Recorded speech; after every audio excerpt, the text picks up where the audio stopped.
Mr. Shakespeare, I don't want to pester you. Good. Excellent news. Cheerio. I wanted to ask you. I don't have a favourite play. I admire all my fellow dramatists equally, and yes, I do think women should be allowed to perform the female roles. How did it feel to finally inhabit this person that's been, so central to your entire career?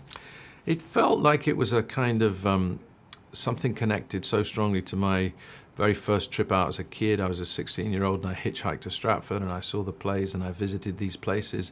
And so to have finally, 2 hours after beginning makeup in the morning, open your eyes and look in the mirror, the man's arrived and borrowed you for a bit, or you've borrowed him, that was, it was quite moving to feel that sort of, that part of this particular creative pilgrimage that I've been on. I've lived so long in imaginary worlds, I think I've lost sight of what is real.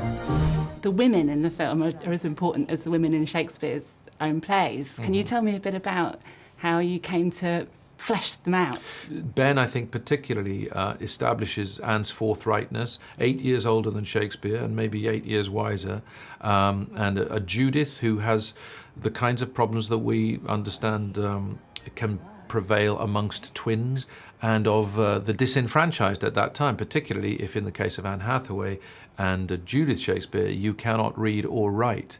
The frustration and suppression and the dismissal of their contribution that is so dangerous. Good night, husband. I think what Ben as a writer would always sort of try and go into something like this, trying to, without it being blandly equal, making sure that the differing voices got a chance to speak. Your talent has a greater scope than all the other poets combined. It surprised me that it was so visually emotional and gorgeous autumnal palette, Caravaggio lighting. Can you tell me about your intentions with the colours and the darkness? That feeling that 1613 in Stratford would have had, no light pollution and no sound pollution beyond the noises of the country and the weather, that a certain magic came with the darkness, and that magic was partly silence. It made you more careful, it made you more aware of just the fragility of things, I suppose.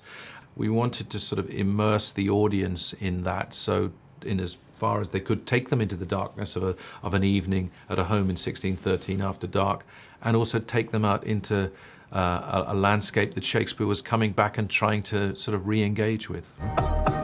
Mother thinks you've come home to die. I've just bought a pension. I can't die for at least 10 years or I'll be ruined. Working with fellow Shakespearean scholar Ben Elton, did you ever lock horns over who knew Shakespeare best? We mostly agreed, but we've known each other so long and we've worked on many things together that didn't get made, that we had a process. Sleeves are rolled up pretty quickly, and it's like families. Yeah. You're going to say things a little more directly than you might if you didn't know people well. So no politeness, but plenty of passion. And All Is True, was that a gift of a name? Did you just see that and think that is the name of our film? It might be argued that in terms of the drama of it, part of what it says is that all the differing opinions from the characters, particularly in the centre of the family here, which may in themselves contradict each other, all have their own personal authenticity and validity. So in a sense, however disparate they may seem, all is true. Judith's voice is important as William's, and Anne's as Susanna's, and even Thomas Lucy, who why shouldn't he be allowed a voice just because he annoys some people? And so it did, ultimately it felt very inclusive, but like Shakespeare, who's so ironic about these things, he writes plays like Much Ado About Nothing, As You Like It, Twelfth Night, or What You Will. All Is True has that same sort of Shakespearean wink of, what do you reckon, is it?